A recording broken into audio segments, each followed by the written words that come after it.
Hey, this is Dave Glander with Reasons for Hope. Hope you're doing well. This is part 2 in a 6-part series on eschatology, the end times. I always hate when I go to YouTube and I can't find part 1, so I'm going to make sure it's labeled 1 through 6. But the first one was God's direction for time. It's talked about dispensationalism, if you're wondering where to find it. This one, we're going to talk about Psalm 83 because it is currently August of 2022, I think. No, we're in September. It's currently September of 2022, and the reason why I'm doing that as a timestamp is because right now we still have all that problem going on with Russia doing their stuff over in Ukraine, and a lot of people are like, is this the predecessor to Ezekiel 38 and 39, and who is Russia's role in all this? And I just want to clarify, I personally don't think Russia's going to have much of an involvement. You're going to have to watch part 4 and 5 of this series to see exactly what I mean by that. I just don't think they're going to have as much involvement as some people used to think, and I think that line of thinking is starting to shift anyways. And it's certainly not time for Ezekiel 38 and 39. And I think most people don't even know about the war of Psalm 83, which is why it's called the missing prophecy revealed, because the war of Psalm 83 is what's coming next. So I want to jump right on in, and I want to get to a text that I think is very important to understand. It comes out of Zechariah. Behold, I will make Jerusalem a cup of trembling unto all people round about when they shall be in siege both against Judah and against Jerusalem. And, I always say, like, if you want to know what's going on in the world, look at Israel. If you want to know what's happening, if you want to take the temperature of where we're at with things, go always look to Israel. Israel is the apple of God's eye. It's the center of God's attention. It's always been and always has been and always will be. And so if you want to know what's going on in it, and God says, I'm going to make Jerusalem literally become a cup of trembling. They say, come, let us wipe them out as a nation. Let the name of Israel be remembered no more. Sometimes you just can't make this stuff up. It's so deadly accurate that it's almost freaky if it weren't for the fact that God knows exactly what he's doing, because the term wipe them out, listen to what Mahmoud Ahmadinejad says. He's the president of Iran. Listen to what he says. I want you to hear this for yourself, exactly what he says. Taking aim once again at Israel and the United States, Iranian President Mahmoud Ahmadinejad repeated inflammatory comments that he made 3 years ago, saying Israel would soon disappear. Ahmadinejad first made the remarks in 2005, fueling international outrage and speculation that he was threatening the Jewish state with a nuclear weapon. But while speaking at a ceremony honoring the late founder of Iran's Islamic Republic, Ahmadinejad told an audience that, quote, this origin of corruption will soon be wiped off the earth's face.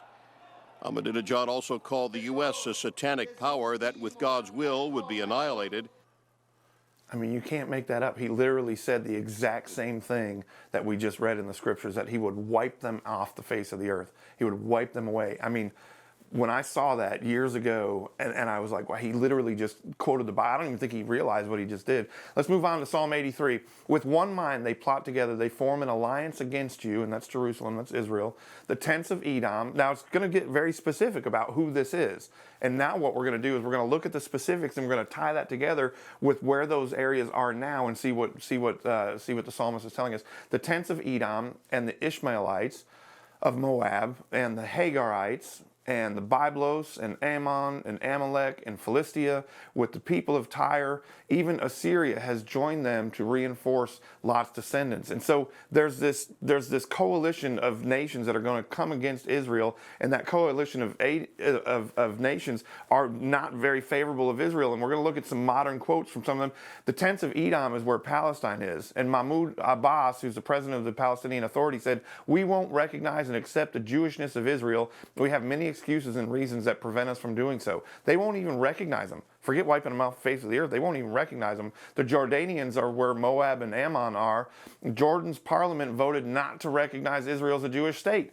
Again, they won't even credit these people as being in the land. Byblos and Tyre, or Hezbollah and Lebanon. Israel possesses a danger on all people of this region, including Lebanon, and removing it is a Lebanese natural interest. Hassan Nasrallah, who is the leader of Hezbollah. These are not favorable people to Israel. Philistia is where Hamas is, over on the West Bank. The goal of Hamas is total destruction of Israel. We are coming after the Zionists with all our leaders and soldiers. Fatih Hamad, who's the leader of Hamas. They're not favorable against Israel. The Hagarites, that's where Egypt and parts of northern or of Jordan, and while most of Egypt has been kind of silent since 1979 treaty, they're the main smugglers of weapons into Hamas in the Gaza Strip, which is what's fueling Hamas's ability to fire rockets into Israel at such rapid paces. The Ismailites are very easy to see. They're out of Saudi Arabia, and they voted no in the 1947 UN resolution to create a Jewish state and supported the Arab invasions of 48, 67, 73 with troops as well as finances. They're not in favor of them. And finally, the Arabs of Sinai, the Amaleks, saying of Israel, the Jewish state is neglecting our existence, our very existence of our narrative, and I will not accept that. That's from one of the Palestinian minority speakers within the Knesset. I mean, it's crazy. So when we look at that, Assyria says, Assyria is so easy. All they did was take the A off the beginning of it, and it's just Assyria, turned into Syria. It's northern Iraq, parts of that as well. Syria's attacked them in 48, 67, 73, and it vows to make Israel's remembrance no more. Remember, they're going to wipe them off the face of the earth. So when we look at those areas, we say, okay, well, where's the tents of Edom? That's over there in Jordan. Or about the Ishmaelites? We know, of course, that's over in Saudi Arabia. And then Moab and Hagarites are back over in Jordan. And you've got Byblos, Ammon, and Amalek are in parts of Lebanon and West Bank, and once again back in Jordan again. Philistia and Tyre, that's back over in Jordan. Assyria is parts of Syria and parts of northern Iraq. And then the descendants of Lot are back over in Jordan. So we know the historical narrative of where those nations were in a current map puts them right in these areas. And what that's called is the inner circle. You've got Jordan, you've got Saudi Arabia, you've got Lebanon, you've got Egypt, you've got Syria. It's called the inner circle, and it's the ones that are right directly around Israel that Psalm 83 is talking about, those nations who are going to conspire. To your offspring I give this land, from the river of Egypt to the great river, the river Euphrates, to the land of the Canaanites, and you can read on there. You can see that there was a land that Abraham was promised. Guess what? Israel has never possessed all of that land.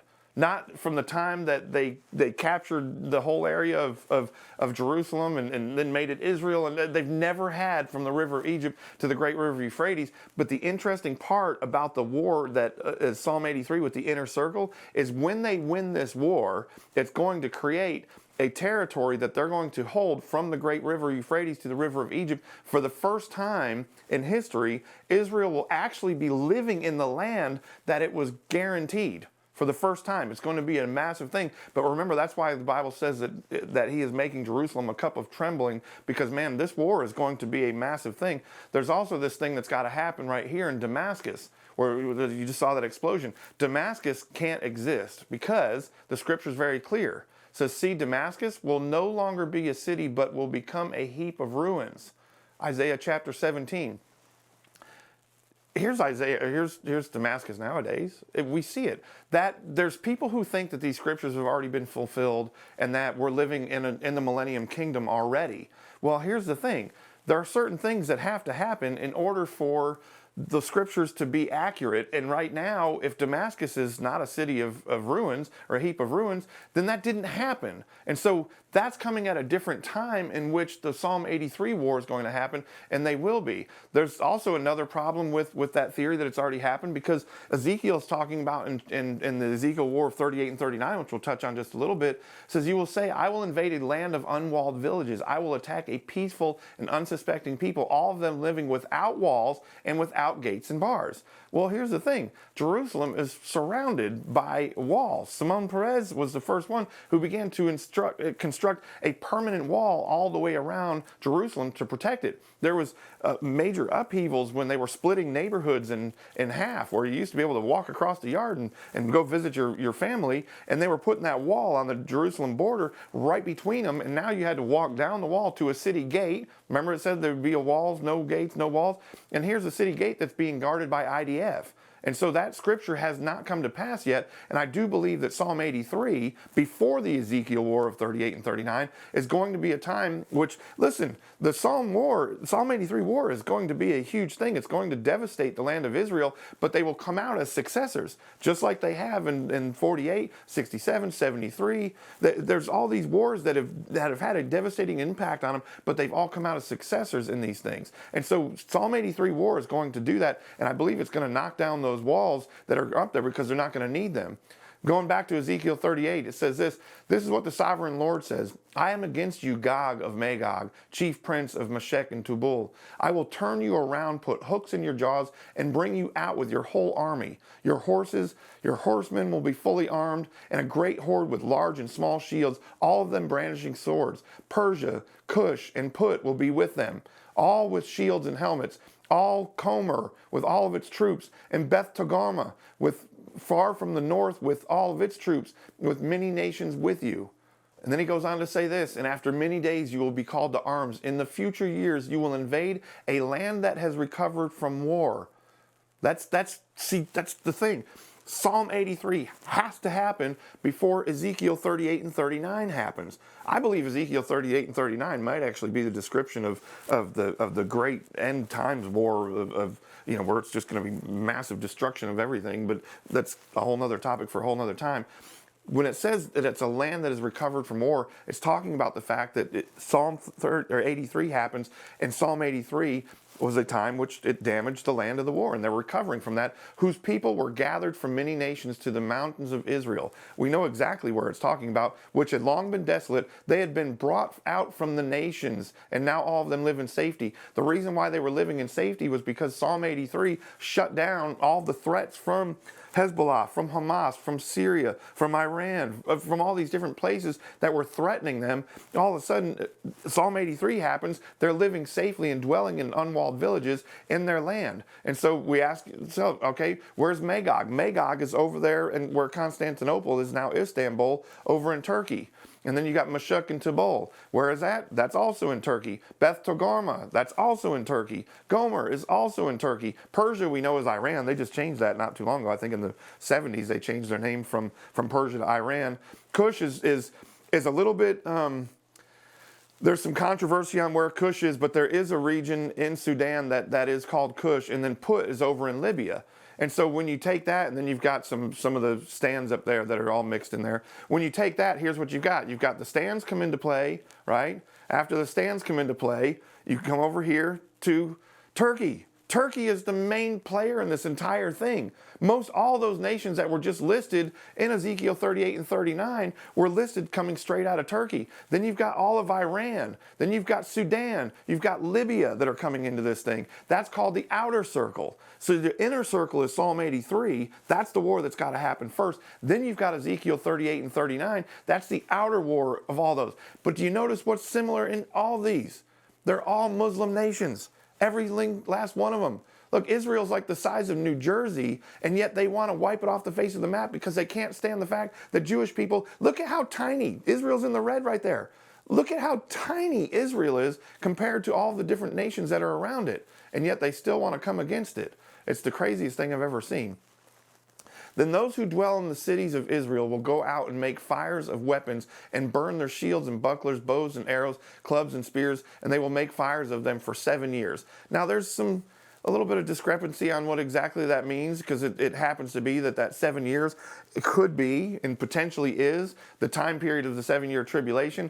I'm not one who necessarily falls on that, but I wanted to throw that out there because remember when I started this whole thing, this is the best way I understand it, and I'm willing to be corrected. And so I think there's some correction that could be made within the school of thought, within eschatology, that maybe that is, maybe that isn't. But the bottom line is 7 years it takes them to clean up the mess of weapons from Ezekiel 38 and 39's war. It's amazing how big this war actually is.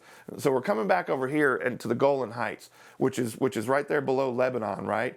And the Golan Heights is the most strategic place in all of Israel. It overlooks the Valley of Megiddo, which is where the Armageddon war is going to happen. It overlooks Jordan, and it overlooks Lebanon, and it's the most strategic military site. And yet they want Golan Heights because Golan Heights was taken back in 1967, and they want that taken back for a specific reason. Now to that major change in U.S. policy toward the Middle East.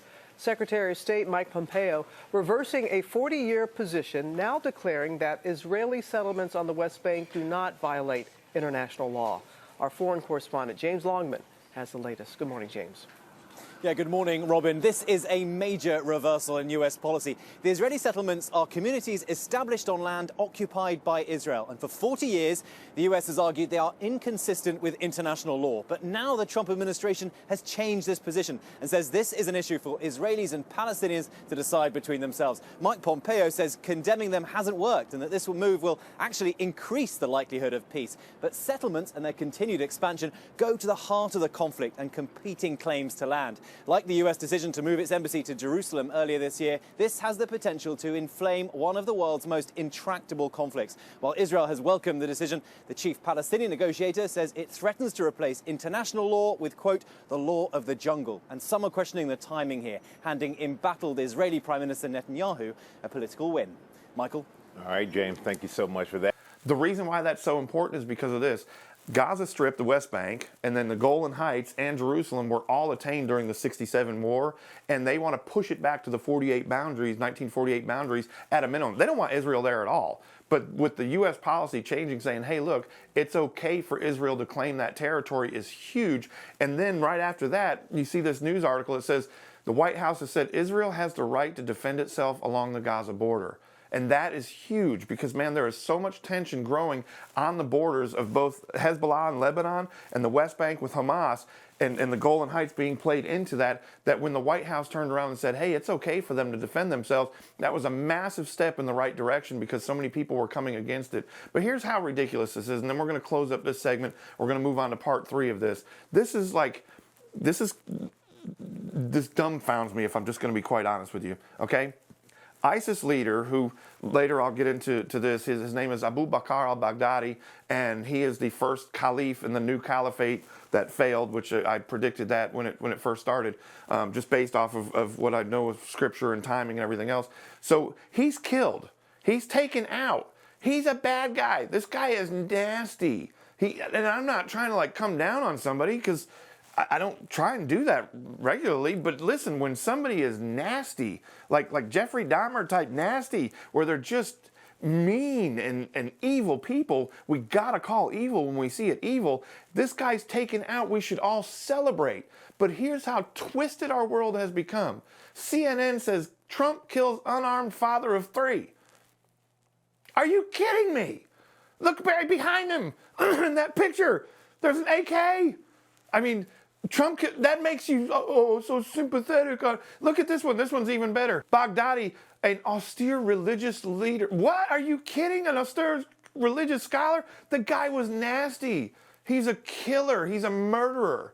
And yet that's the way that our current environment is set up, where it's like the intolerant of the Christian faith, the intolerant of the Bible, the intolerant of the Jewish faith, the intolerant of Bible prophecy. They're twisting this thing up so badly. And so we need to understand that, look, where we're at on God's timeline is we're somewhere before the rapture happens, which leads into the tribulation. Psalm 83, I believe, is probably going to happen before the rapture happens. And right now we're seeing it happen all the way around Jerusalem. We're seeing the pressures being built in. That's why it's so important to understand that at least the past administration gave permission to Israel to defend themselves. That's huge because there's so much pressure coming around from that inner circle right now, the Psalm 83 circle. There's so much pressure coming around it that the White House being able to turn around and say, hey, you can defend yourself, that's a huge move. That's a massive move. So next time we're going to talk about being one signature away from the culmination of all these things. And what is that one signature and what is the significance? You're going to have to tune into part 3 for that. Until then, stay bold. I am Dave Glander. See ya.